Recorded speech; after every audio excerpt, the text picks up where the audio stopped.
नाज़रीन, मीरपुर माथिलो मामा के अपडेट कंदासीं। सखड़ वासण औरत वकील जे भाणीजी मुबीना तौर अगवा थी वई है। डर की पुलिस पारां केस दाख़िल न करण ते वकील बिरादरी में ताव पखड़ियल है।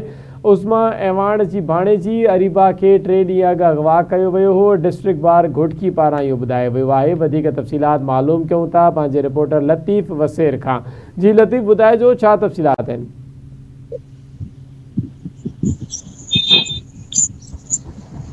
जी लतीफ़, ॿुधाइजो छा तफ़सीलात आहिनि? सखर वासण औरत वकील जी भाणेजी मुबीना तौर अगवा थी वई आहे। जी बिल्कुल, ही सखर वासण आहे। वकील औरत उज़मा आवाण जी जेका भाणेजी आहे उहा ॾेर की डिग्री कॉलेज में 3 ॾींहं अॻु में मुबैना तौर ते अगवा थी विया। उन हवाले सां अॼु मीरपुर माथिलो बार में डिस्ट्रिक्ट बार सदर शाहनवाज़ वसीर ऐं वकीलनि पारां जेको आहे अहम प्रेस कॉन्फ्रेंस कई वई आहे। उनमें चयो वियो आहे त औरत छोकिरी जेका आहे ॾेर की डिग्री कॉलेज उते जेका त पेपरनि ते वई, उतां जेको आहे उनखे अगवा कयो वियो आहे। उनमें ॿुधाए पियो वञे त उनमें असांजे इन मामले जी न को पुलिस FIR करे थी, FIR करण जे लाइ बि तयारु न आहे। उन इल्ज़ाम हुयो आहे ASI आहे आफ्ताब लिगारी, उनजो पुटु आहे, उन्हनि गॾिजी करे उन छोकिरी खे जेको आहे अगवा कयो वियो आहे।